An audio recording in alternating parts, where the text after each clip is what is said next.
తాజా సమాచారం కోసం 95 న్యూస్ ఇప్పుడు యాప్ లో మీ ముందుకు వచ్చింది. వెంటనే డౌన్లోడ్ చేసుకుని న్యూస్ అప్డేట్ తెలుసుకోండి. ప్రతి క్షణం ప్రజాక్షేమం కోసం.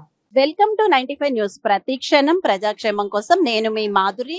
ఈ రోజైతే మనం జనంతో మనతో జనం కార్యక్రమానికి సికింద్రాబాద్ వచ్చేసాము. ఈ లోక్సభ ఎలక్షన్స్ అయితే ఎన్నో రోజులు లేవు, అదందరికి మీ అందరికీ తెలిసిన విషయమే. సో అసలు ఇక్కడ ఎవరు గెలుస్తారు, ఎంపీగా ఎవరు వస్తే బాగుంటుంది, ఎందుకంటే ఇక్కడ ఉన్నది ముగ్గురు కూడా రేసు గుర్రాలు అని చెప్పొచ్చు. Already Kishan Reddy sitting MP, ఇక ఎమ్మెల్యే దానం నాగేందర్, అలాగే ఎమ్మెల్యే పద్మారావు గౌడ్. సో ఇలాంటి వాళ్ళందరూ అంటే రేసు గుర్రాలు ఉన్నారు ఇక్కడ. సో ఇక్కడ ఎవరు వస్తారు అనేది ఇక్కడ పబ్లిక్ తో మనం ఒక్కసారి మాట్లాడి తెలుసుకుందాము. మీరు కూడా నాతో పాటు వచ్చేయండి. ముందుగా అయితే నేను ఒక ఆటో దగ్గరికి వెళ్ళిపోతున్నాను, ఎందుకంటే ఆటో వాళ్ళందరూ మొన్న అసెంబ్లీ ఎలక్షన్స్ లో కాంగ్రెస్ కి వేసిన తర్వాత చాలా మంది అయితే బాధపడ్డారు, ఎందుకంటే ఫ్రీ బస్సులు ఇచ్చారు, వాళ్ళు మాకు అన్యాయం చేశారు అంటూ ఎక్కువగా ఫీల్ అయింది మాత్రం ఆటో వాళ్ళే. నమస్తే సార్, మీ పేరు? ఓకే, సత్యనారాయణ గారు ఎన్నేళ్లుగా నడుపుతున్నారు ఆటో? 15 years. ఓకే, సత్యనారాయణ గారు ఎవరు వస్తారు అనుకుంటున్నారు? ఎంపీ ఎలక్షన్స్ అయితే దగ్గరకు వచ్చేసాయి. సో ఎవరు వస్తే బాగుంటుంది, ఎవరు వస్తారు అనుకుంటున్నారు? సెంట్రల్ లో బీజేపీ ఉంది కాబట్టి ఇక్కడ కూడా బీజేపీ వస్తే బాగుంటుంది. ఇక్కడ బీజేపీ రావాలనుకుంటున్నారా? సో అయితే ఇక్కడైతే ఈ ఏరియాకి సంబంధించి అయితే యాక్చువల్ గా Padmarao Goud, so MLA already ఆయనకి మంచి పేరుంది. దానం నాగేందర్, సో కాంగ్రెస్, అలాగే బీజేపీ కూడా యాక్చువల్ గా రేసు గుర్రాలు కిషన్ రెడ్డి ఉన్నారు. సో బీజేపీ కిషన్ రెడ్డిని చూసి అంటారా మీరు సెంట్రల్ లో వస్తే బాగుంటుంది కాబట్టి అదే బట్టి సెంట్రల్ గురించి మాట్లాడుతున్నానండి. సెంట్రల్ లో అదే ఉంటే ఇక్కడ కూడా, మరి ఇక్కడ సికింద్రాబాద్ కూడా అదే అంటున్నాను. సెంట్రల్ బీజేపీ అదే బీజేపీ. ఓకే, ఎలక్షన్స్ అయితే మంచి జోరుగా అయితే సాగిపోతున్నాయి, అందుకే మనం ఈసారి యూత్ దగ్గరకు వచ్చేసాము. అసలు యూత్ ఎవరు వస్తే బాగుంటుంది అనుకుంటారు అని. ఓకే, మీ పేరు సార్? డేవిడ్. ఓకే డేవిడ్, చెప్పండి ఎవరు వస్తే బాగుంటుంది ఈసారి? అంటే ఆల్రెడీ అసెంబ్లీ ఎలక్షన్స్ లో మార్పు రావాలి అని కాంగ్రెస్ కి వేశారు. సో ఈసారి నిజంగానే ఏదైనా మార్పు కోరుకుంటున్నారా? అసలు ఎవరు వస్తే బాగుంటుంది? మాకైతే కాంగ్రెస్ అయితే ఇష్టం, కానీ మా ఏరియా డాన్ మా పజ్జన్ ఉన్నప్పుడు అయితే మాకు పజ్జనే కావాలా. మళ్ళీ పజ్జన్నే ఎందుకు? అంటే ఈసారి కూడా ఏం మార్పు కోరుకోవట్లేదా మరి? అంటే అఫ్ కోర్స్ పజ్జన్న గారు ఇప్పటివరకు ఎమ్మెల్యే అనుకోండి, ఎంపీగా అయితే ఇంకా బాగా చేస్తారు అని ఏమైనా ఉందా? పజ్జన్న మాకైతే అసలుకి మాకైతే సీఎం క్యాండిడేట్. కాంగ్రెస్ కి అయితే ఇక మా కాంగ్రెస్ ఇష్టం మాకు, కానీ పజ్జన్న అంటే ఇక మాకు డానే, మా అందరికి సారేనే ఎంపీ. కాంగ్రెస్ కూడా అంటే మొన్నటి వరకు బీఆర్ఎస్ లో ఉన్న దానం నాగేందర్ కాంగ్రెస్ లోకి వెళ్ళిపోయారు. సో ఆయన కూడా యాక్చువల్ గా ఎమ్మెల్యే. సో కాంగ్రెస్ కి మార్చి వేద్దాము అనే ఉద్దేశం లేదా? లేదు, బద్దనకి ఎప్పుడు ఛాన్స్ వస్తుందా, ఎప్పుడు ప్రూవ్ చేసుకుందామా అని మేమున్నాము అంతే. ఓకే, ఇక్కడైతే అందరూ కాంగ్రెస్ అంటే ఇష్టం కానీ పజ్జన్నే రావాలి అంటున్నారు. సో ఈయనేమంటారో కనుక్కుందాం. మీ పేరు? నా పేరు ఇమాన్యుయల్ అండి. ఓకే, ఇమాన్యుయల్ గారు చెప్పండి ఎవరు వస్తే బాగుంటుంది? నాకు తెలిసి ఇప్పుడు పజ్జనాభి ఉన్నాడు, కానీ ఇప్పుడు నాకు తెలిసి 90% ఎందుకంటే కాంగ్రెస్ కి ఛాన్సెస్ ఉన్నాయి. ఎందుకంటారు కాంగ్రెస్ కి? ఎందుకంటే ఇప్పుడు అది సెంట్రల్ లో వచ్చింది కాబట్టి ఇప్పుడు అట్లా ఇప్పుడు ఇక్కడ బి లోకల్ లో బి వచ్చేస్తుంది అని గ్యారంటీ. అంటే మొన్నటి వరకు బీఆర్ఎస్ లో ఉన్న దానం నాగేందర్ ఇప్పుడు కాంగ్రెస్ లోకి మారిపోయారు. అది ఏదైనా కొంచెం బ్యాక్ డ్రాప్ అవ్వచ్చు అని ఏమైనా అనిపిస్తుందా అందులోంచి ఇందులో చేంజ్ అవడం వల్ల? ఇప్పుడు టిఆర్ఎస్ ఉన్నోళ్ళు కాంగ్రెస్ లోకి వెళ్ళిపోవడం ఖాయం అంతే. అంతేనా? ఇందులో వాళ్ళు అందులోకి వెళ్ళిపోవడం ఖాయం అంటారా? ఖాయం. అయితే పోలేండి, ఇప్పుడు ఎలక్షన్స్ లో ఎవరు వస్తారు సూటిగా అడిగితే ఏం చెప్తారు? ఇప్పుడు పద్మారావుకి బి ఉన్నది ఛాన్స్ ఉన్నది, ఎందుకంటే ఆయన అప్పటి నుంచే కాంగ్రెస్. కిషన్ రెడ్డి కూడా చాలా అంటే బీజేపీ వాళ్ళు కూడా చాలా ప్రయత్నిస్తున్నారు. మేము రాదండి, బీజేపీ వేస్ట్.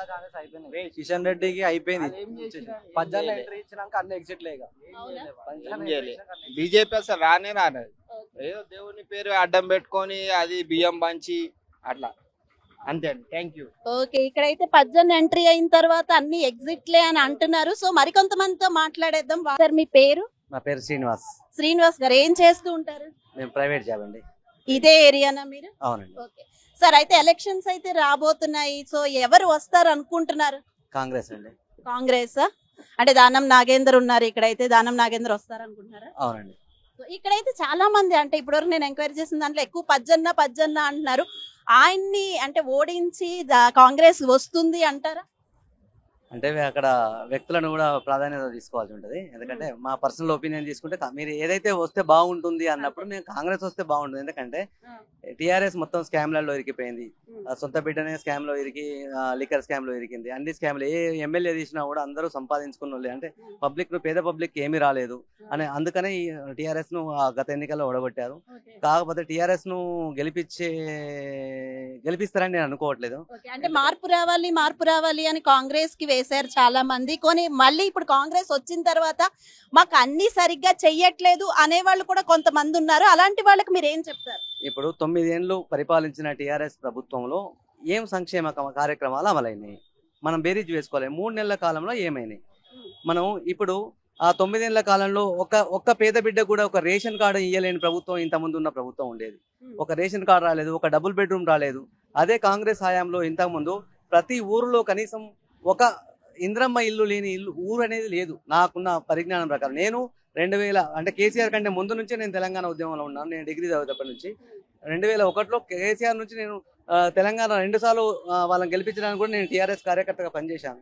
ఎందుకంటే ఎండ్ ఆఫ్ ది డే ఒక పేద పబ్లిక్ అన్యాయం జరుగుతున్నప్పుడు చూసి మనం ఇంతో చదువుకున్న వాళ్ళం కదా, ఆ పార్టీకి ఎందుకు సపోర్ట్ చేయాలని మేము బయటకు వచ్చాము. ఈసారి బయటకు వచ్చి కాంగ్రెస్ కు ఫుల్ గా మేము సపోర్ట్ చేసి గెలిపించాము. సరే, ఈ 3 నెలల్లో వాళ్ళు చేసింది మహిళలకు బస్ ఫ్రీ ఇచ్చారు, తర్వాత గ్యాస్ ఫ్రీ ఇచ్చారు, కరెంట్ ఫ్రీ ఇచ్చారు. 3 నెలలనే ఇంత చేస్తే ఇంకా 4 ఏళ్ళ టైం ఉంది. ఎంత చేస్తారో చూడాలి కదా, మనం వెయిట్ అండ్ సీ. ఎందుకంటే ఇప్పుడు మనం బిడ్డ పుట్టగా నడవాలని ఎవరు కోరుకోరు కదా. అతను అడుగులేయాలి, అంబాడాలి, లేవాలి, నడవాలి, ఎన్నో కార్యక్రమాలు ఉంటాయి. మనం ఇప్పుడు ప్రతిపక్షాలకు ఏముందంటే చేయలేదు. ఇప్పుడు మీ 9 ఏళ్లలో మీరేం చేశారు? మీరు ఫస్ట్ మీ ఆత్మ పరిశీలన చేసుకుంటే మీకు కూడా తెలిసిపోతుంది. సరే, ఒక్క మాట చెప్పండి. ఓకే, కాంగ్రెస్ రావాలి అన్నారు, బీఆర్ఎస్ ఏం చేయలేదన్నారు. కానీ బీజేపీ గురించి మాట్లాడుకుంటే బీజేపీ వాళ్ళు కూడా మాకు కూడా 15 సీట్లు వస్తాయి, 17 సీట్లు వస్తాయి అంటున్నారు కదా. అది ఎంతవరకు నిజం అవుతుంది అంటారు? ఇక్కడ రెండు మనం ముఖ్యంగా మాట్లాడుకోవాల్సింది, ఈ బీజేపీ మొత్తము ఒక మత్తులో పబ్లిక్ ను ముంచింది. ఇంతవరకు వాళ్ళు ఒక సెంట్రల్ యూనివర్సిటీ కానీ, ఒక కేంద్రీయ విద్యాలయం కానీ, ఒక నవోదయ విద్యాలయాన్ని కానీ ఇక్కడ ఏర్పాటు చేయలేకపోయింది. మరి ఏ ముఖం పెట్టుకుని వాళ్ళు అడుగుతుర్రు? మీరు రామ మందిరం కట్టారని అడిగితే రామ మందిరం కట్టడం వల్ల మాకు వచ్చే ఉపయోగం ఏంటి? పేద ప్రజలకు వచ్చే ఉపయోగం ఏమిటి? అదే ఒక విద్యాలయానికి వస్తే కొంతమంది మేధావులు తయారవుతారు కదా. కొంతమంది మన దేశానికి మానవ వనరులు అనేది చాలా ఇంపార్టెంట్. ఇంకా మనం మూఢత్వంలోనే ఉండలేము కదా. నేను హిందువునే, కాకపోతే మొత్తం దేవులను. కానీ ఆ పిచ్చిలో మనం అది కాదు కదా. మనకు కావాల్సింది మనకు కూడు గుడ్డ నీడ అనేది కావాలి. దానికోసం మీరు చూడండి, మీరు మీకు కూడా దాదాపు 9-10 ఏళ్ళు మీకు కూడా అధికారం ఇచ్చారు కదా. ఏం చేశారు? ఏం చేయలే కదా. మీరు కూడా ఏం చేసి చూపించండి. మేము ఇది చేశాము అని చెప్పండి. మీకు ప్రాజెక్టులా ఇంతకుముందు కట్టినవి ఉన్నాయి, మీ కొత్త ప్రాజెక్ట్ ఏం కట్టి మీరు కట్టిన ఏంటిది? ఒక సర్దార్ వల్లభాయ్ పటేల్ విగ్రహం కట్టారు, ఓ రామ మందిరం కట్టారు. కానీ ఒక పేరు చెప్పుకోవడానికి నేను ఇది కట్టాను, ఒక సెంట్రల్ యూనివర్సిటీ కట్టాను, లేకపోతే ఒక కేంద్రీయ విద్యాలయాన్ని మీ తెలంగాణకు ఇచ్చాను, ఒక నవోదయ విద్యాలయాన్ని నేను చేశాను అని మీరు గ్రాండ్ గా చెప్పుకునేది మీరు చెప్పండి. ఏదన్నా ఒకటి మీరు చెప్పండి. మీరు కూడా ఆత్మపరిశీలన చేసుకోవాలి. ఎందుకంటే ప్రజలు ఒకటే దానికి ఊకే మనం అధికారం ఇవ్వడం వల్ల వాళ్ళు కూడా వాళ్ళని ప్రశ్నించే లేరు, విర్రవీగే అవకాశం ఉంటుంది. కాబట్టి మార్పు అనేది ఎండ్ ఆఫ్ ద డే పేద ప్రజలు కానీ తెలివి కల్లోళ్ళు అంతిమంగా వాళ్ళే న్యాయ నిర్ణేతలు. మొన్న చూసాం, విర్రవీగిన కేసీఆర్ దించి కూర్చోడు. ఎవరు అదే అత్యధిక మెజారిటీతో 90 సీట్లు ఇచ్చిన అదే తెలంగాణ ప్రజలు అది తీసుకొచ్చి 39 సీట్లలో కూర్చోబెట్టారు. అంటే మీకు డిసిజన్ మేకర్స్ ఇక్కడ ఉన్న ప్రజలు మాత్రమే, ఓటర్లు మాత్రమే. వాళ్ళకి విచక్షణ ఉంది. వాళ్ళు తెలివికల్లోని వాళ్ళు మూడులని ఎప్పుడు అనుకోకూడదు. వాళ్ళు ఖచ్చితంగా మీకు తగిన బుద్ధి చెప్తారు రానున్న ఎన్నికల్లో. నేనైతే యాదవన్న గల్లీ అట ఇది ఇక్కడికి వచ్చేసి హాయిగా రిలాక్స్ అయిపోయాను. నాతో పాటు ఒక అమ్మ ఉన్నారు, ఆవిడతో మాట్లాడేద్దాము. ఎండలు అయితే చాలా ఎక్కువగా ఉన్నాయి, అయినా సరే పబ్లిక్ది ఏంటి ఒపీనియన్ తెలుసుకోవాలి. ఇంకా ఎన్నో రోజులు లేదు ఎలక్షన్స్ అని. సరే, నేను చాలా కష్టపడి మీకోసం తెలుసుకోవడానికి వచ్చేసాను. సో ఇక్కడ ఉన్న అమ్మతో మాట్లాడేద్దాం. నమస్తే అమ్మ, మీ పేరు? రేణుక గారు, చెప్పండి, ఎవరు ఏ పార్టీ? అంటే మొన్నటి వరకు అసెంబ్లీ ఎలక్షన్స్ అయ్యాయి, అవి ఇంకా అందరూ చూస్తుండగానే ఇట్టే అయిపోయినట్టు అనిపిస్తున్నాయి. మార్పు రావాలని కాంగ్రెస్ ని తెప్పించేశారు. సో ఈసారి ఎవరు వస్తే బాగుంటుంది ఎంపీ ఎలక్షన్? మాకు శ్రీనివాస్ యాదవ్ వస్తే బాగుంది, మా టీఆర్ఎస్ వస్తే బాగుంది. మాకు అన్నిటికీ మంచి ఇచ్చేటది అడుచుకుంటాం. బయట పోయి అయితే అడుచుకోము. ఎవరికి మాకు ఏదైనా బాధ ఉన్నా కానీ ఆయన దగ్గర పోయి మాట్లాడతాము. ఆయన వెంటనే రెస్పాండ్ అవుతారా? ఏ బాధ అయినా వెళ్ళి చెప్పుకోగలుగుతారు, చెప్పుకుంటాం. మరి అంటే నేను ఒక మామూలుగా అడుగుతున్నాను, మొన్న అసెంబ్లీ ఎలక్షన్స్ లో టీఆర్ఎస్ వాళ్ళు మాకేం చేయలేదు ఏం చేయలేదు అని గ్రామీణ అంటే జిల్లాల్లో ప్రజలు వారికి ఓట్ వేయలేదు. సో ఈసారి మీకు నమ్మకం ఉందా మళ్ళీ టీఆర్ఎస్ వస్తే మీకు బాగుంటుంది? బాగుంటుంది, టీఆర్ఎస్ వస్తేనే బాగుంటుంది. ఇవన్నీ పరిశ్రమలు ఇప్పుడైతే మాకు ఏం సుఖం లేదు, వాళ్ళు వచ్చినప్పుడు అసలు కాంగ్రెస్ వచ్చిన తర్వాత ఏం లేదు. అంటే మరి మన లేడీస్ కి అది ఫ్రీ బస్ పెట్టారు, వంట గ్యాస్ 500 అంటున్నారు, ఇవే అవి అన్నారు. అదే ఖాళీ గది ఒక్క పేరు పెట్టుకున్నారు ఖాళీ బస్ ఫ్రీ అని, పని ఏది పని లేదమ్మా. అయితే టీఆర్ఎస్ ఉన్నప్పుడే బాగుండే, మాకు అన్నిటికీ బాగుండే. సో ఇప్పుడైతే మరి వీళ్ళు అంటే ఢిల్లీ వరకు వెళ్ళి మనకన్ని చేయగలుగుతారు అని అనుకుంటున్నారా టీఆర్ఎస్ వాళ్ళు? అన్ని చేస్తారు, వాళ్ళే మంచిగా చేస్తారు. పని ఇప్పుడు వచ్చారు కాంగ్రెస్ పార్టీ అయితే మాకు ఏం చేయలేదు ఇప్పటిదాకా. మాకు ఏ నల్లలు కానీ ఏదైనా కానీ ఏది ఇస్తలేరు. ఆ 4 సంవత్సరాలు 6 సంవత్సరాలు నల్లలేక ఇక ఆయన దగ్గర పోతే అయ్యప్ప చేస్తే ఇక రాస్తాడు, ఇచ్చి పంపుతాడు. మాకు అయినండి ముఖ్యమైంది. మరి 6 సంవత్సరాల నుంచి టీఆర్ఎస్ పార్టీయే ఉంది కదా, అప్పుడు మరి మీకు ఎందుకు రాలేదంటారు? అన్నిటికీ మంచిగా చేసిండు ఆయన, అన్నిటికీ బాగా చేసారు. ఈ కాంగ్రెస్ వచ్చినప్పుడు అయితే కూరగాయలు పిరము, బియ్యం పిరము, అన్ని పిరము. ఒకటి పేరుకు గ్యాస్ ఒక 100-200 తక్కువ చేసిండ్రు. ఏం తక్కువ చేసిరమ్మా? స్కూల్ ఫీజులు, పిల్లలకు చదువులు, అన్నిటికీ కష్టమే ఉంది, ఏ సుఖం లేదు పిల్లలకి. అది ఒక బస్సు ఫ్రీ అని పెట్టిన బస్సు అంతనే కానీ ఏం లేదు. టీఆర్ఎస్ వస్తే బాగుంటుంది అని అంటున్నారు. సో ఇంకా మరి కొంచెం ముందుకు వెళ్ళిపోదాం. మీ పేరు? SK Aussie.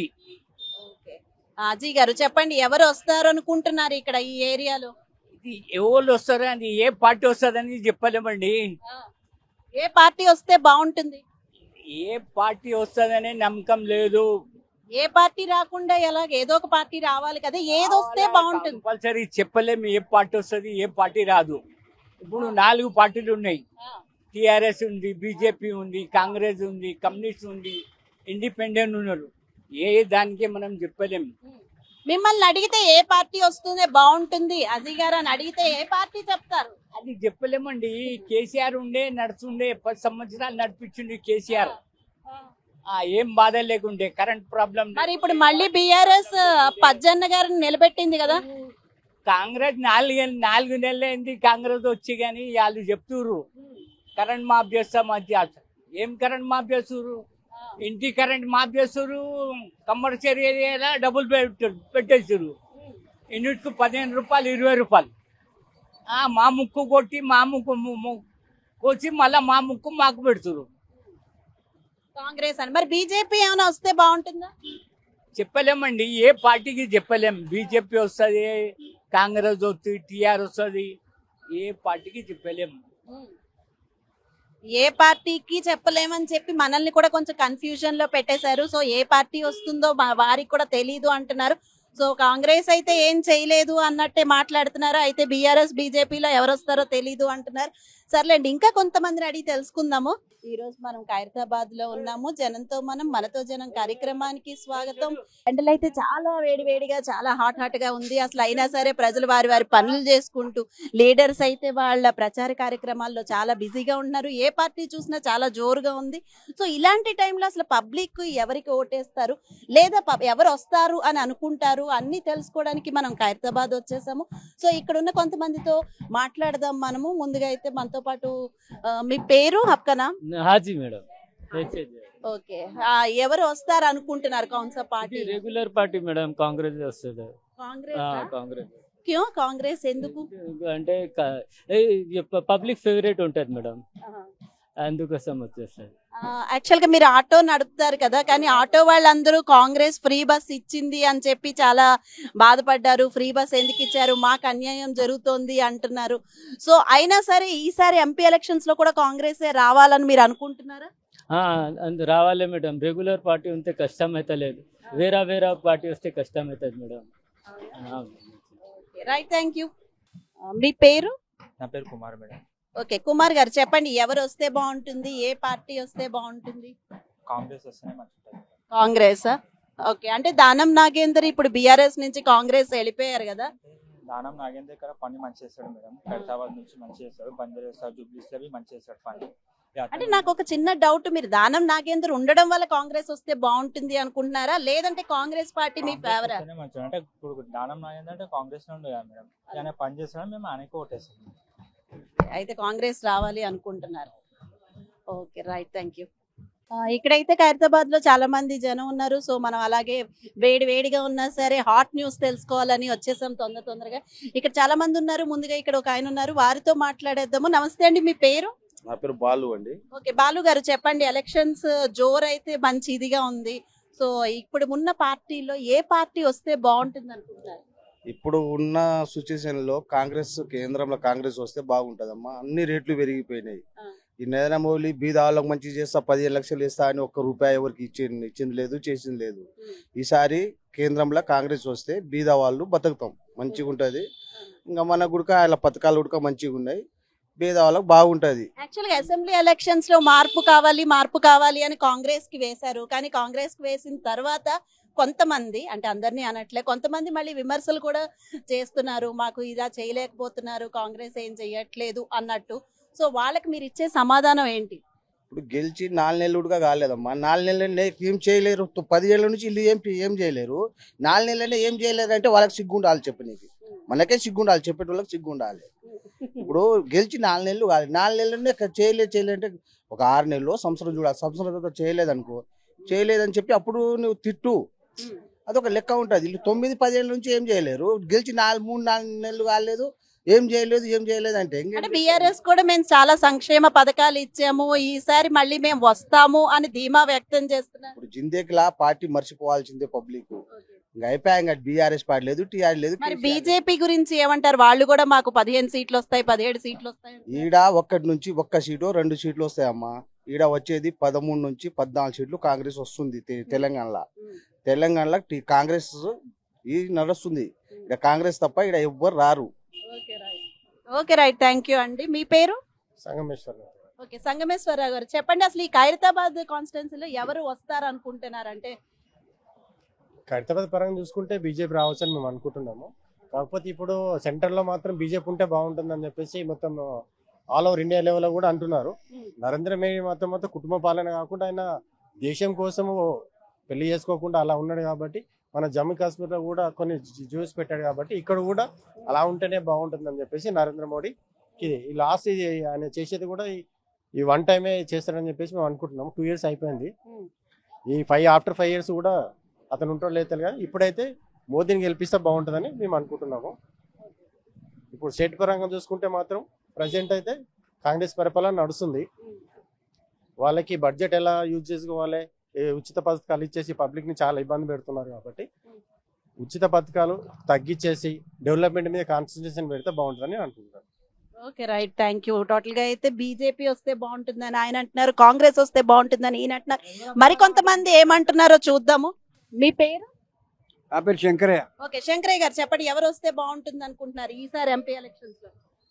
ఎంపీ ఎలక్షన్ అంటే మాకు కాంగ్రెస్ కావాలండి. కాంగ్రెస్ కావాలా? Thank you so much. Okay తాత, మీ పేరు? బక్కయ్య. బక్కయ్య, ఇంత బక్కగా ఉంటావని అనుకుని పెట్టారా ఏంటి చిన్నప్పుడే? సరే, ఎవరు వస్తారు? Congress, BJP, TRS? ఏవి రావు, కాంగ్రెస్ తప్ప. మళ్ళీ కాంగ్రెస్ వస్తుంది. కాంగ్రెస్ కొట్టుకోవాలి, అన్ని దోపిడే. ఎందుకు అంత నమ్మకం కాంగ్రెసే వస్తుందని? కాంగ్రెస్ వస్తుంది, కాంగ్రెస్ వస్తాము, నమ్మకంతో వస్తుంది. ఓకే రైట్, కాంగ్రెస్ వస్తుందని గట్టి నమ్మకంతో చెప్తున్నారు.